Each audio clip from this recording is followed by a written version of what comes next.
Witam Was serdecznie w 22 odcinku podcastu Odgłosy Sztuki. Realizujemy go w formie wideo dzięki uprzejmości firmy Solutio Medica.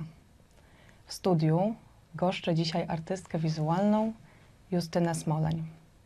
Justynę zapytam o to, jak powstają jej ceramiczne i porcelanowe obiekty i rzeźby, skąd pozyskuje materiał do swoich prac oraz jakie tematy ją interesują. Justyna ukończyła Krakowską Akademię Sztuk Pięknych, gdzie także tam obecnie pracuje. Zajmuje się malarstwem, rzeźbą, tworzeniem obiektów i instalacji. Razem z Radkiem Szlęzakiem prowadzi Artist Run Space Router. Jej prace znajdują się w kolekcjach prywatnych i w zbiorach instytucji publicznych Dolnośląskiego Towarzystwa Zachęty Sztuk Pięknych we Wrocławiu, Muzeum Sztuki Współczesnej w Krakowie Mocak oraz Galerii Sztuki Współczesnej w Krakowie Bunkier Sztuki. Justyno, dziękuję, że zgodziłaś się przyjąć zaproszenie do tej rozmowy. No, oczywiście, bardzo dziękuję za zaproszenie. Cieszę się, że możemy porozmawiać. Pomyślałam, że zaczniemy od samego tematu medium, dlatego że skończyłaś studia na Wydziale Malarstwa, no także z malarstwa broniłaś doktorat, no i nagle pojawiły się obiekty, rzeźby, instalacje w Twojej twórczości, czy nagle, to za chwilę o tym powiesz. Skąd w ogóle u Ciebie potrzeba eksploracji innego medium? Tak naprawdę nie myślę o sobie w kontekście medium. I to, co akurat realizuję, zawsze bardzo mocno związane jest z takim mocnym poszukiwaniem, analizowaniem materiału, z którego korzystam w pracy twórczej. Więc moja droga artystyczna faktycznie swoje takie mocne korzenie ma w malarstwie i zawsze wielką estymą darzę wszystkie techniki malarskie i ten sposób wypowiedzi artystycznej. On jest mi bliski i pewnie nadal będzie moją formą wypowiedzi w sztuce. Ale tak się to potoczyło, że w pewnym momencie musiałam znaleźć po prostu inny materiał do opowiadania o rzeczywistości. I to się zbiegło z sytuacją osobistą, więc jakoś nie rozważam tego w kontekście jakiejś dramatycznej zmiany, bo mam wrażenie, że wynikło to w sposób zupełnie naturalny. A kiedy to było? Zawsze interesowały mnie w sztuce takie wątki związane z pewnego rodzaju niestabilnością, z opowiadaniem o rzeczywistości, która nie mieści się w kadrze obrazu, z łapaniem jakichś takich zjawisk, wątków, które swoją kontynuację mają właśnie poza krawędzią obrazu, więc cały czas szukałam jakichś fragmentów i te fragmenty cięłam na początku w kadrze obrazu, potem fizycznie eksperymentowałam z samą granicą płótna, z tym medium jako takim taką trochę usztywnioną formą w sztuce i na początku realizowałam właśnie prace stricte malarskie, potem bardziej takie wynikające z działań na reliefie.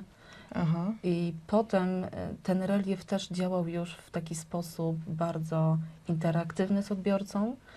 Żeby wejść i rozczytać ten obraz, musieliśmy wejść w interakcję taką bezpośrednią, okrążyć trochę tą pracę. Potem w naturalny sposób zainteresowałam się taką formą otwartą, z prowiniencji Katarzyny Kobro, w ogóle rzeźbą związaną z tym okresem w sztuce. Czyli to było takie stopniowe przejście do obiektu? Tak, stopniowe przejście do obiektu, do myślenia o tym, że po prostu te poszukiwania są cały czas rozszerzane o jakieś nowe rzeczy, więc niekoniecznie to medium nie determinowało tutaj mojej pracy, raczej ta koncepcja i chęć takiego rozwiązania danego problemu artystycznego. No i zbiegło się to właśnie z okresem, kiedy trafiły do mnie moje prywatne zbiory z czasów dzieciństwa. A kiedy to było? To był 2018. Jakieś pierwsze moje realizacje w tej materii, pierwsze kolaże przestrzenne stworzone z takich zdestruowanych porcelanowych małych figurek, które należały do mojej prywatnej kolekcji z dzieciństwa, z okresu dorastania. I to był taki pierwszy impuls do tego, żeby może ten materiał niekoniecznie był stricte powiązany właśnie z dziedziną malarstwa, z technikami malarskimi. Mhm. Wspomniałaś o tym cofnięciu się do okresu dzieciństwa, a jak w ogóle to miejsce pochodzenia i dzieciństwo tutaj się plasują jako, powiedzmy sobie, punkt wyjścia do tworzenia tych obiektów? To jest niewyczerpane źródło inspiracji. Mhm. Nie wynika to tylko z tej historii, którą teraz przytoczyłam, ale to są po prostu inspiracje wynikające z tego, jak my odkrywamy świat, jak się kształtuje nasza wrażliwość, jak zaczynamy go obserwować, analizować i rozumieć. Więc ten moment był, myślę, kluczowy. I oczywiście wiadomo, że w pewnym sensie następuje ewolucja, myślimy o sobie wtedy zupełnie inaczej i o świecie. Ale te rzeczy w dużej mierze determinują też to, jak my postrzegamy rzeczywistość. Więc ja myślę, że to jest ważne. Pochodzę z Małopolski, więc to miejsce mocno odcisnęło piętno na tym, z okolic Nowego Sącza, tak? Tak, z okolic Nowego Sącza. Więc ja miałam nie tylko kontakt z taką stricte sztuką ludową, z jakąś taką drobną, artystyczną, rzemieślniczą pracą, którą ludzie wykonywali dla siebie, z własnej potrzeby serca, z taką właśnie typową kulturą wernakularną, bo tak by trzeba było to nazwać. Ale też miałam takie fascynacje właśnie przyrodą, zjawiskami natury, które już chyba na stałe weszły w moje źródła inspiracji, taki punkt odniesień. Nie bez znaczenia mają też dobra kultury, które spotykałam w tamtym terenie. Właśnie też takie reprezentacje tej kultury wernakularnej. Bardzo dobrze pamiętam elementy drobnej architektury, która była właśnie wyłożona ceramiką z odpadów pofabrycznych, z miejsca takiego jak Łysa Góra. Aha. Tak, dobrze pamiętam, więc pamiętam na przykład te przystanki autobusowe, na których czekało się na PKS i te przystanki autobusowe są bardzo dekoracyjnie przystrojone takim destruktem właśnie ceramicznym, takim, który był produkowany ówcześnie dla cepeli, ale był też trochę takim snem o wspaniałej rzeczywistości tworzonej na wsi dla ludzi, o takiej mikrospołeczności, która jest samowystarczalna, więc jest to taki ciekawy też koncept ideologiczny, w którym ludzie są samowystarczalni, tworzą własną kulturę, tworzą miejsce pracy, tworzą miejsce edukacji, mają swoją społeczność i w pewnym sensie ta społeczność jest takim miejscem, które po prostu im w jakimś stopniu wystarcza i przyciąga i staje się wizytówką też. I także mają taką potrzebę estetyczną, rozbudowaną, Tak. to co powiedziałaś, tak? Tak. Czyli, że ta dekoracyjność w ich najbliższym otoczeniu jest dla nich istotna. Tak. I myślę, że też ten okres dał mi dużo też takiego myślenia o powrotu do obiektu, do tworzenia rzeczy z rzeczy, prawda? Takiej ekonomii recyklingu, ekonomii materiału, który może być ponownie wykorzystany. To też jest w mojej twórczości ważny aspekt, nie tylko techniczny, ale takiego szerszego myślenia o tym, jak my tworzymy. Nie mam aspiracji do tworzenia sztuki ekologicznej, ale myślę, że taka refleksja nad tym, nad pochyleniem się nad rzeczami, które w jakimś stopniu mogą być ponownie w twórczy sposób wykorzystane, mogłaby być dzisiaj aktualnie częściej poruszana. A jak w ogóle pozyskujesz materiał do swoich prac? No bo mówiłaś o tym kartonie, który znalazłaś, takim wspomnieniu z dzieciństwa, no ale tych obiektów od tych już 7 lat powstało wiele. Także no, na pewno ten materiał musisz pozyskiwać gdzieś z zewnątrz jeszcze. Tak, tak. Tutaj nieocenioną pomocą jest internet i wszystkie media społecznościowe, grupy zainteresowanych właśnie tego rodzaju obiektami. Należę do takich grup. Bardzo dużo osób przekazuje mi prywatne kolekcje swoich członków rodziny, bądź takie obiekty, których po prostu już nie potrzebują, więc również korzystam z takich uprzejmości. Właściwie dużo też wyszukuję na targach staroci, na giełdach, czasem na wysypiskach śmieci, bo ludzie po prostu aktualnie odrzucają tego rodzaju produkty i nie znajdują dla nich już żadnej funkcji, nawet takiej już dekoracyjnej. Więc to wyparcie tych przedmiotów z domu to jest coś też, z czego ja korzystam i w sumie konceptualnie też z tym pracuję. A interesują Cię tylko takie zniszczone obiekty, te destrukty, czy jakby korzystasz także z takich pełnowymiarowych, nienaruszonych figurek? Korzystam też z takich pełnowymiarowych i często zdarza mi się samodzielnie je destruować, niszczyć. I tak, tak. Ale oczywiście staram się sprawdzać, czy nie są to obiekty, które mają wartość taką, która mogłaby być Kolekcjonerska? tak, typowo kolekcjonerska wartość, bo dużo obiektów też krążących na rynku to są po prostu dzieła sztuki, reprezentacja świetnego designu i nie chciałabym być też osobą, która niszczy tego rodzaju dobra. A jak w ogóle podchodzisz do budowania tych kompozycji, jeśli chodzi właśnie o te ceramiczne i porcelanowe obiekty i rzeźby? Moja praca twórcza wygląda w sumie dwutorowo. Ona bardzo często wynika z inspiracji danym obiektem i to jest taki rodzaj pracy, który polega na prostym przesunięciu znaczenia danej figurki, danego przedmiotu w obrębie tego przedmiotu. Czyli to są proste dekonstrukcje, przesunięcia pewnych elementów i zmiana tego znaczenia. To były te pierwsze obiekty, To były które te pierwsze tworzyłaś? obiekty. Do tej pory też realizuję tego rodzaju pracę, ale teraz w dużej mierze realizuję prace, które wynikają bezpośrednio z pomysłu, do którego się przygotowuję technicznie, technologicznie, do którego kolekcjonuję bardzo często specjalnie obiekty. Szukasz jakichś konkretnych wtedy bardzo rzeczy? często tak. Bardzo często szukam bardzo konkretnych przedmiotów.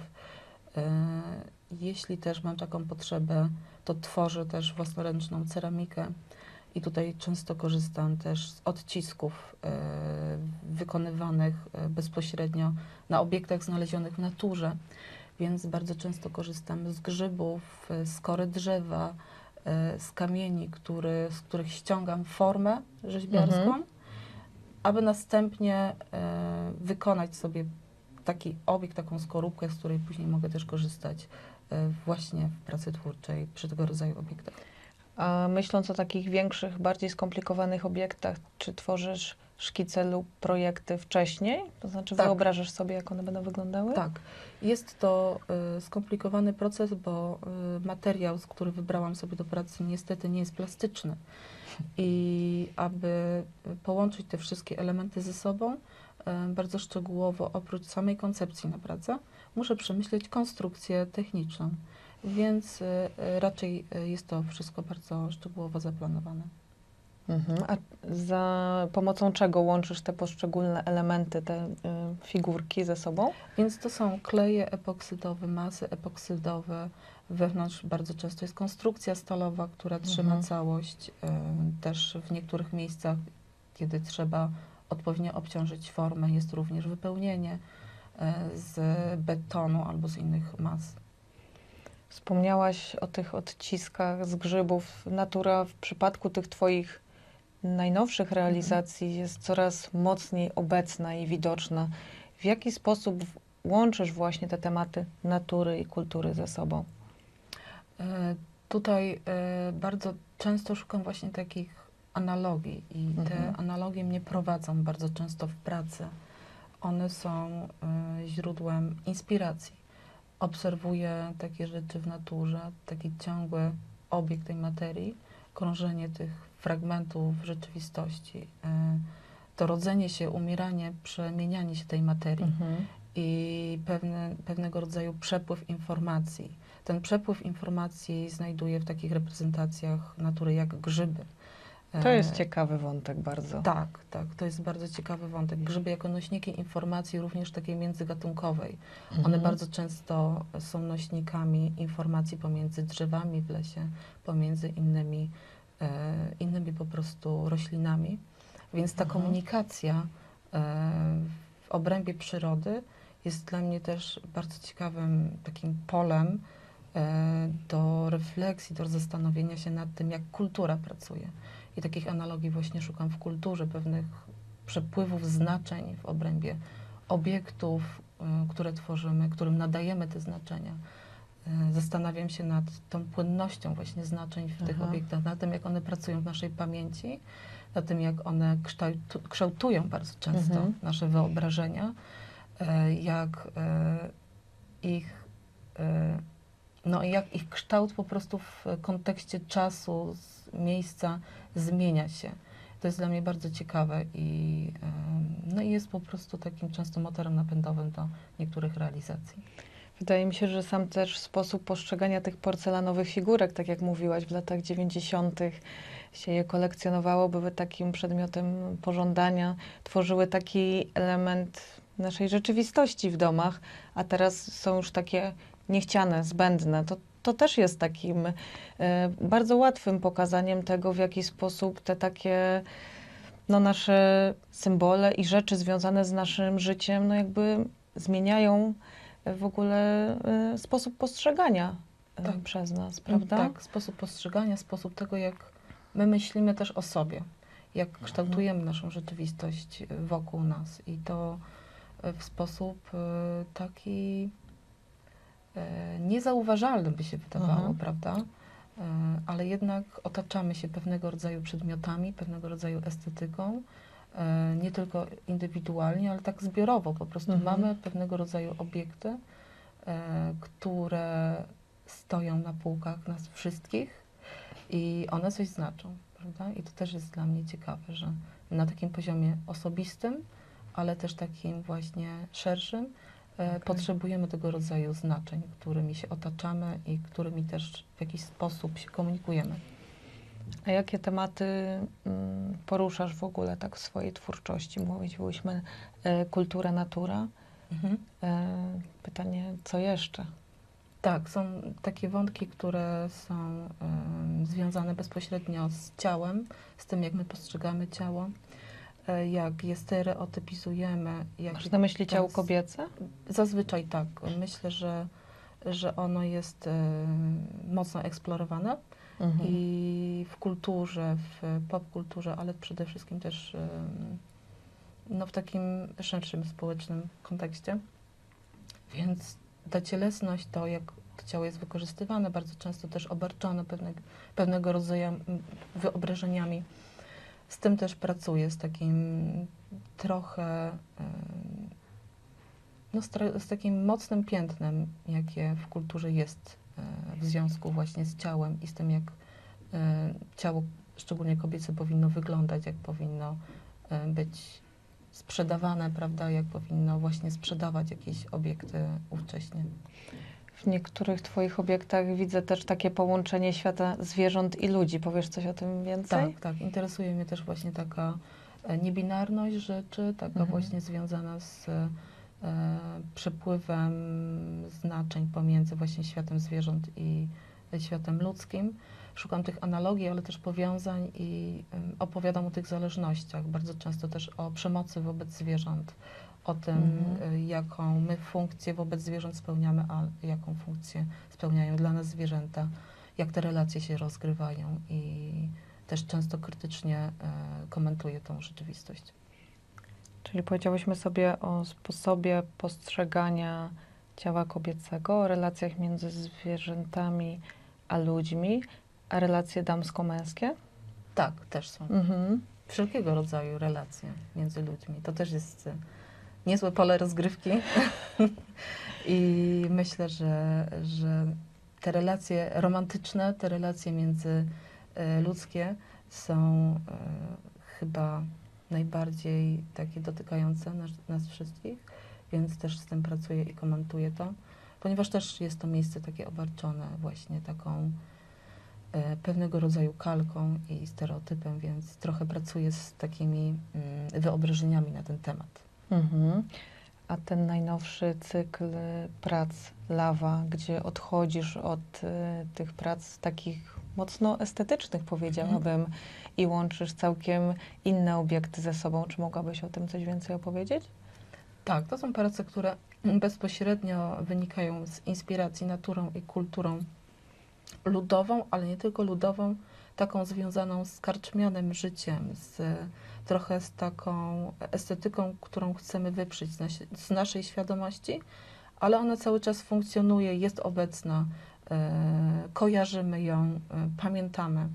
Więc są to reprezentacje kufli, trofeów, takich myśliwskich, trochę takich powiedzmy jubileuszowych, reprezentacje siły, reprezentacje jakiegoś właśnie wyobrażenia o jakiejś chwale, więc bardzo często wykorzystuję tam figurki pokazujące konie w galopie, byki w galopie, jakieś takie elementy no, symbolizujące pewnego rodzaju chwałę, męstwo i trochę pracuję z tym, jak bardzo te struktury i myślenie o takich wyobrażeniach są kruche, niestabilne i też poddawane jakimś rekonstrukcjom.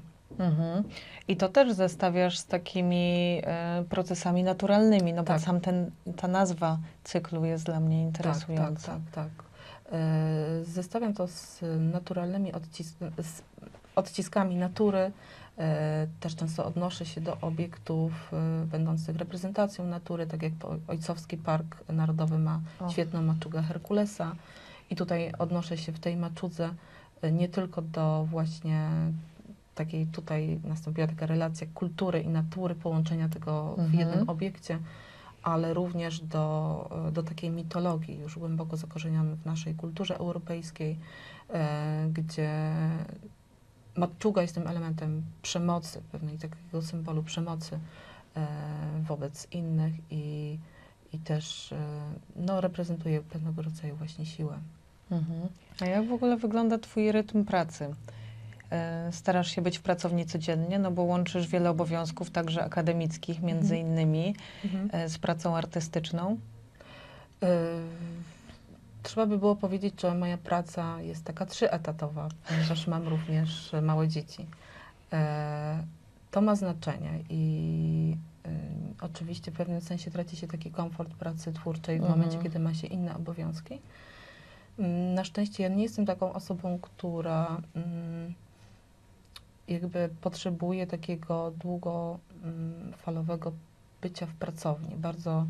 Bardzo skrupulatnie planuję swoją pracę twórczą, więc jakby ten czas, który wygospodaruję na bycie w pracowni, wykorzystuję przede wszystkim na pracę. I jest to taki moment, kiedy ja skupiam się faktycznie tylko na pracy, a nie będąc fizycznie w tym miejscu, myślę o mojej pracy. Szkicujesz, projektujesz. Projektuję, zbieram informacje, zbieram inspiracje, zbieram figurki i obiekty. To też jest taka praca przecież. Więc to wszystko tutaj ma znaczenie. Nie jestem tam codziennie, ale też w momencie, kiedy jest taka potrzeba, bo są też takie realizacje, które wymagają codziennej pracy, po prostu. To tak organizuję się, żeby ten czas w ciągu dnia zawsze znaleźć na bycie w pracowni. No i może takie pytanie podsumowujące, no bo to, co najczęściej, to o czym ja myślę, patrząc na twoje prace, to to, że one są takie kruche i delikatne i wydaje mi się, że ta delikatność też jest jakoś wpisana, to takie przemijanie w to, jak postrzegamy rzeczywistość, to też jest taki kolejny wątek w twojej twórczości, no ale prace z twojej pracowni idą dalej, do prywatnych kolekcji, tak jak już mówiłam, do państwowych kolekcji. I w jaki sposób ty do tego podchodzisz? To znaczy, nie stresuje cię to, że one są takie delikatne i że to mogłoby utrudniać także ich przemieszczanie się i dalsze pokazywanie? Zawsze staram się bardzo dbać o te kwestie techniczne i wiem, że ten materiał jest kruchy, kojarzy się z czymś delikatnym. W końcu w koncepcji też pracuję z tym, z tą Tak. właśnie kruchością, z tym przełamaniem tej porcelany. I szukam takich rozwiązań, które ustabilizują te elementy zestawione ze sobą w sposób stały. I myślę, że już doszłam do takich rozwiązań, które są na tyle, na ile jest to możliwe, usztywnić tą pracę, połączyć ją w sposób stały. Też korzystam ze specjalnie wykonanych skrzyń do transportu i przechowywania tych prac, więc jestem do tego jakoś przygotowana. Ale mam też takie wyobrażenie, że każda praca twórcza jest obarczona też tym ryzykiem, również malarstwo. No to zdecydowanie I- nieodpowiednie przechowywanie chociażby. Tak, więc no niestety obiekty sztuki to są takie obiekty, które wymagają od nas innej troski niż takie obiekty codziennego użytku, więc jestem nastawiona do tego z dużą ostrożnością, ale staram się zminimalizować ryzyko ewentualnych usterek i pęknięć, czy po prostu wad, które mogłyby się pojawić. Bo zdaję sobie sprawę i chciałabym, żeby te prace funkcjonowały też dalej, były w miejscach nie tylko takich, które po prostu zabezpieczą je już na wieki, po prostu, żeby funkcjonowały na ludzkich oczach, żeby można było je oglądać, więc I to ci się chyba udaje. na szczęście tak. Na szczęście tak. Więc ta uważność jest gdzieś w odbiorcach, nie tylko w instytucjach czy w muzeach. Justyno, dziękuję Ci za tę rozmowę. Dziękuję serdecznie. Życzę Ci wielu dalszych inspiracji przede wszystkim. Dziękuję.